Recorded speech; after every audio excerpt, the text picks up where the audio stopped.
The first thing I wanted to do to see what does the bottom head of a snare drum tuning actually do to the sound was to try to eliminate the batter head from the equation as best as I could. So what I've got on this drum is an Evans DB1, which is their new low volume practice mesh head. It's a mesh head with some foam strategically placed around the center and a dot. So you get this kind of sound. So there's not much coming from the batter head, just a little bit of tone and a little bit of stick sound. I have it tuned up pretty tight, normal kind of medium-high snare drum tension. So we're going to use this sort of zeroed out batter head to see, can you really hear a difference if I detune the bottom head on this drum? This is a dial tune drum, which allows me to tune the entire bottom head with this fancy knob on the side, which is pretty cool. So let's just see what we got. Right now I have the bottom head pretty much as high as it can go. Let's see if I can get any more out of it. That's pretty much it. So the bottom head is as high as it can go. Let's turn the snares on. Get a general snare drum tension. Let's see what we got.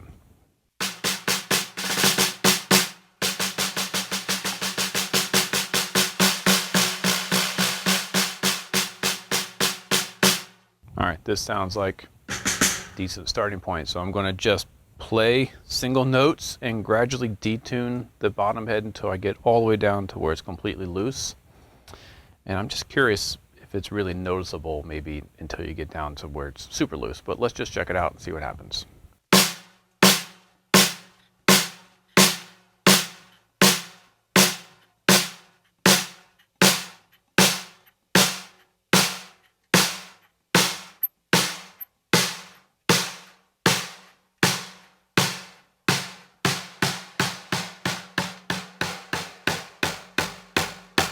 All right, now we're down to completely detuned. Here's the bottom head. It's in papery mode. So again, now I'm gonna go all the way back up real quickly and then all the way back down, and then we'll kind of assess what's happening. So we're gonna start super low. With each note, I'm gonna just add a little bit more tension.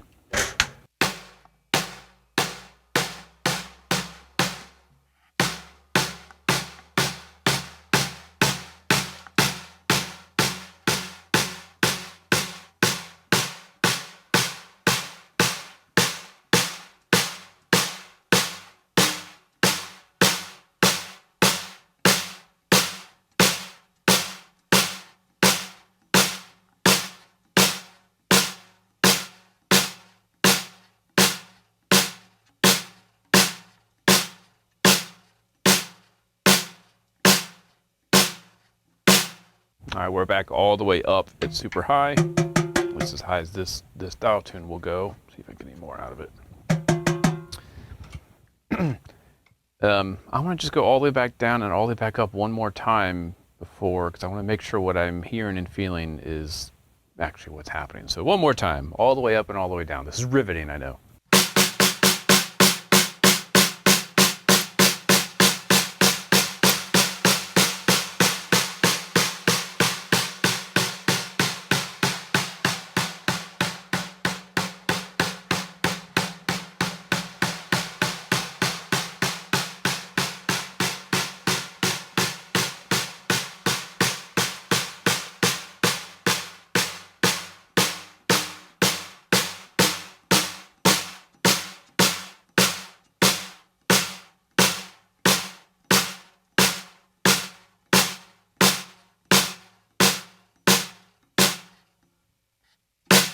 Okay, what am I noticing, at least from my perspective? I don't know exactly what the mics are capturing. We'll listen more in detail in the mix, but I don't hear much of a difference until the bottom head gets super, not super loose, but loose enough to where now it's just dead. So the snares don't really come into play with this test until the bottom head is under at least a medium or medium high tension. Below that, they're just dead. There's no response. The higher I got, the tighter the response got, the kind of crisper and fuller, surprisingly. I don't hear any pitch change, which I thought was a bit surprising. All right, what we're gonna do now is I'm gonna swap out this DB1 for the stock single ply coated head that came with it. And we're going to see if now having both heads resonate, if any of these factors, if the bottom head tuning comes more into play with the overall sound of the drum versus just the snare response. Because with this test, the bottom head is only affecting snare response. So let's swap it out. All right, I've got the single ply coated original batter head that came with the dial tune drum, which happens to be a Remo coated Ambassador, back on. I tensioned it up pretty much as high as it can go just to get it seated. Before we do the wide open batter head to see how that reacts with the bottom head tuning, I want to try going in the middle, happy middle, and throw on one of these big fat snare drum mutes and see, because this will partially deaden the batter head, so it won't be as completely dead as the Evans, which has no real perceivable pitch or tone, to now a fully muted batter head, currently tuned tight. So let's see what, if I leave the batter head tight with the big fat snare drum and then mess with the bottom head tuning, we'll see what happens. So again, it's currently cranked on the bottom, and I'm going to just take it down one step at a time. Check it out.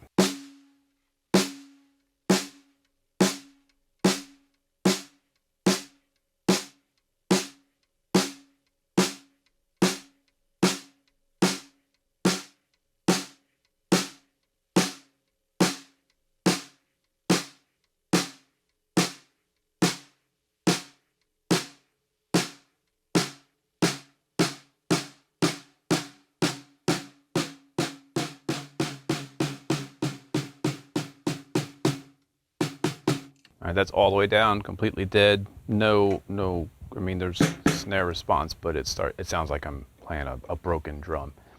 So what I want to do this time is go up until I find where the bottom head actually plays, when the drum starts to sound like a drum. How low can it be before it's, once it starts to sound like a drum that you might actually use? Let's see what happens.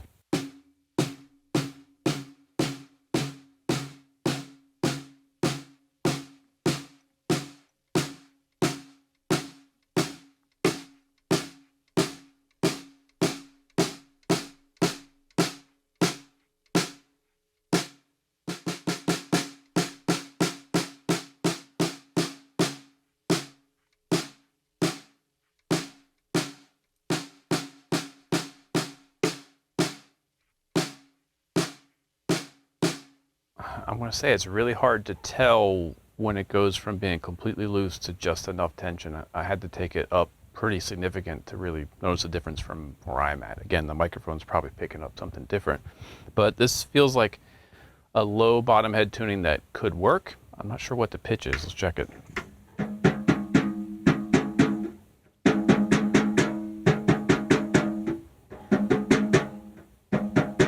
Pretty low. I'm not even going to bother with the tune bot, but you can hear it's pretty low.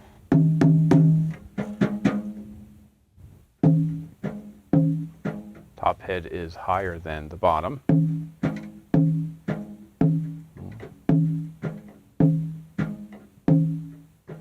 It's almost a fourth, a reverse fourth. So normally I have the bottom head a fourth higher than the batter.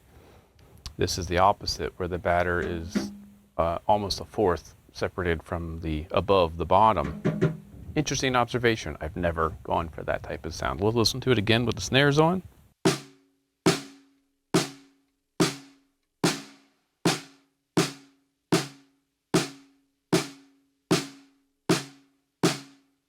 I don't know, I think I could use that. It's a complex sound. It's not as crisp and snappy and present. I don't know if it is responsive at low volume. Yeah, interesting. There's a tuning I never would have tried with the big fat snare drum, have it be a fourth higher on top than on bottom. Now let's go up a bit more and try to find another sweet spot.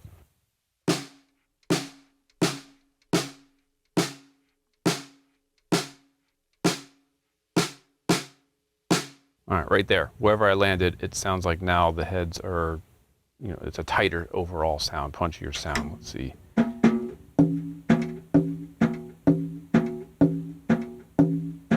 The third.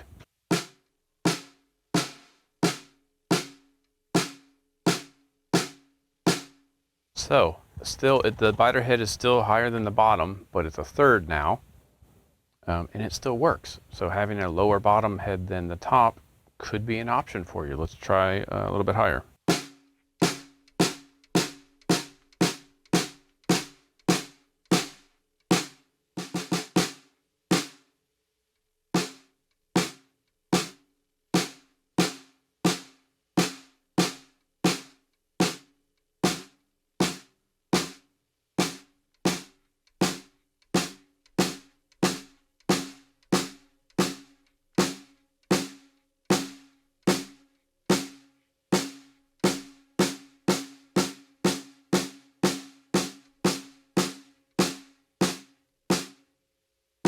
I kind of like this combo. Let's see what it is.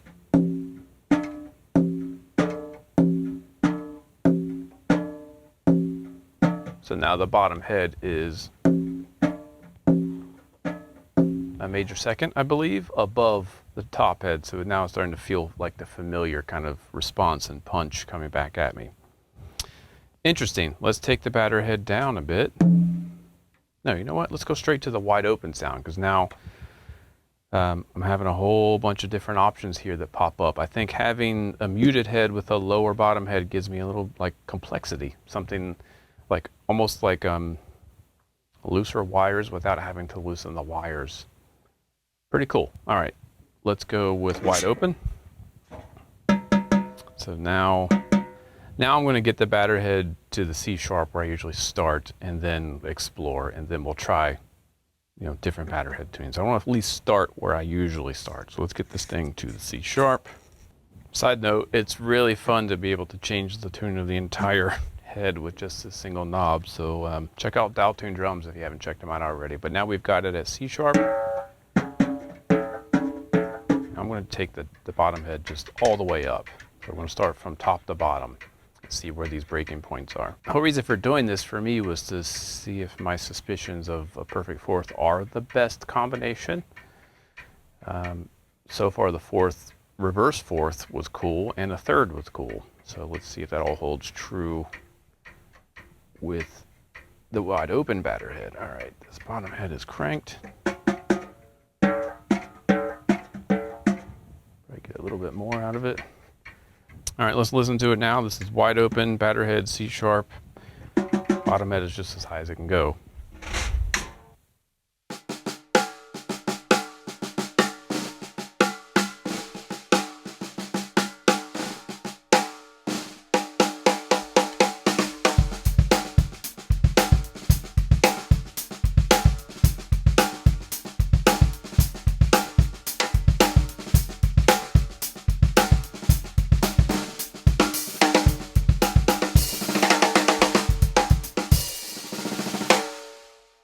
It's funny, I mean, I could just roll with that and not have to worry about being nerdy, but we're going to be nerdy. So now I'm going to take the bottom head down gradually and just kind of see where it starts to turn to mush.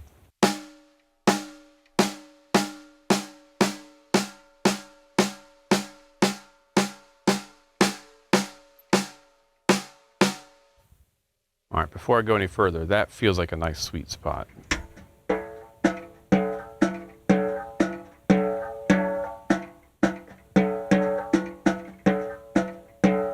Which I believe that's a fifth. So that is even a wider spread than I typically go. But that sounds like a nice sweet spot. Listen to that again.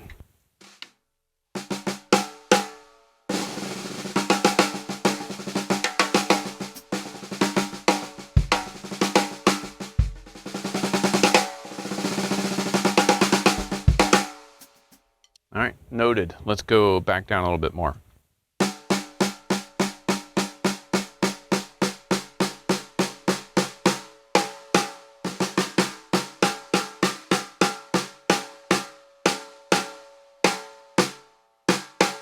There's another spot where I feel like now I'm getting some kind of complexity that I like, especially when you're playing wide open, and if you're going to be hitting harder, the drum is now giving me just a lot more tone to mess with.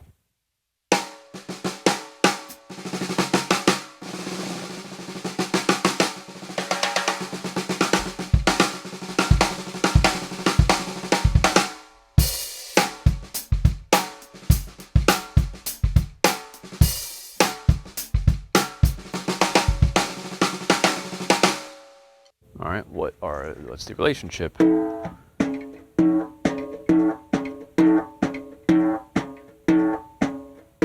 So now the bottom is lower than the top.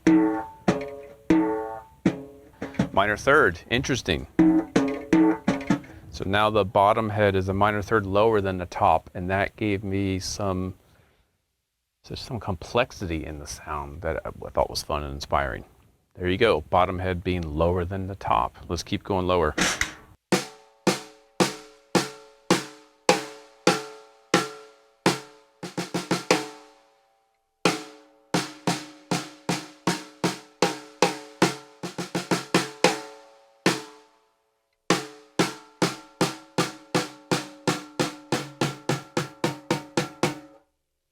Yeah, now we've gotten into broken drum territory where there's just nothing happening because the bottom head is completely loose.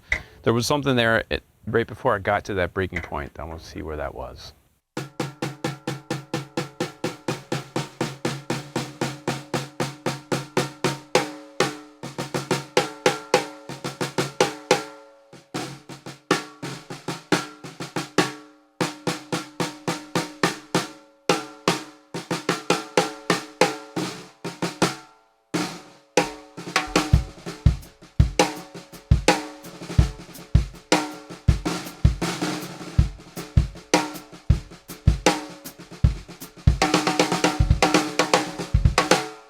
Let's see what the relationship is.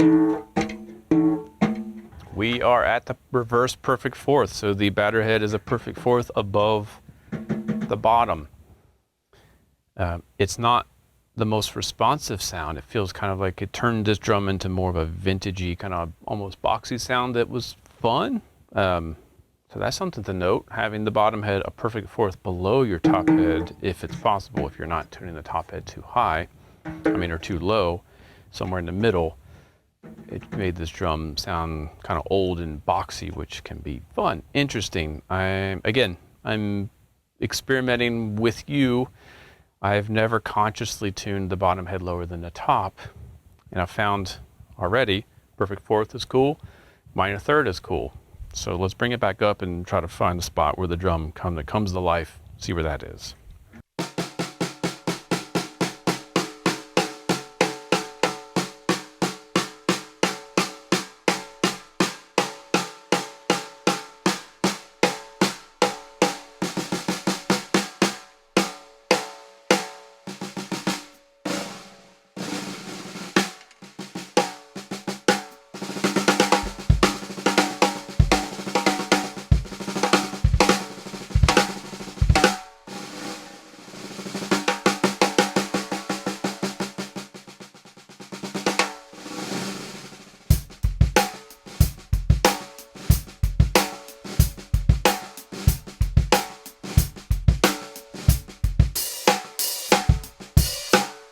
That, again, what I'm hearing just straight off the mics and at the throne sounds like a sound I could deal with, all the time. Where's it going to be? Perfect fifth. Interesting. Again, that wide of a spread I've never consciously gone for, but that feels good with this drum that way. Makes sense too, because then I could tighten the batter head a bit more and get to that perfect fourth relationship, which I normally like. And that would be, it would give me that familiar response. I don't know about detuning, so let's try detuning the batter head with the bottom head there and see what happens.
let's see where that batter head ended up. I feel like whatever the note this is, let's find out what the tune bot, what this note is. So the bottom head is even a little bit lower than I normally do. I think it's at an E. And our top head is where?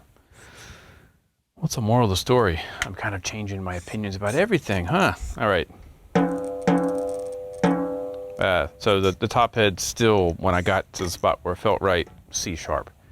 C sharp over E though. Interesting.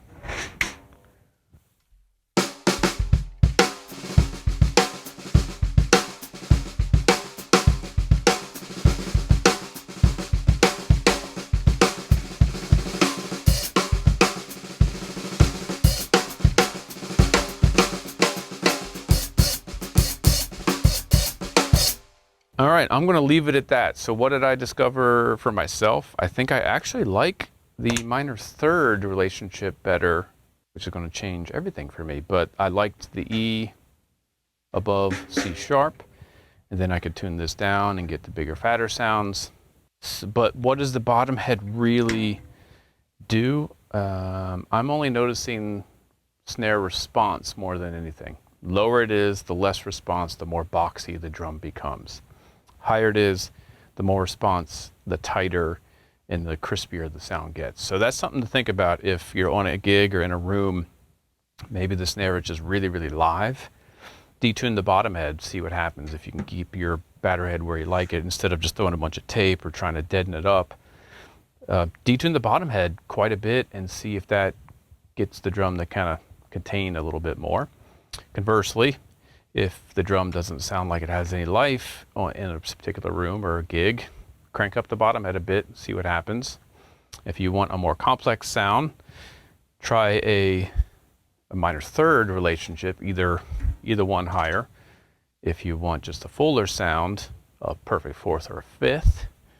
And if you want an older sound, like a more old school sound, try the bottom head lower than the top. That's a lot to think about.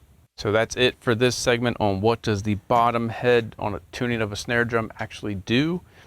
I might be changing my starting point for moving forward to be C sharp over E. I kind of like that third, a little bit of extra complexity to my ears today on this drum. Got to try it on some other drums, obviously, to see if it translates, but yeah, some things to think about. That's it for what does the bottom snare tuning do to your snare sound.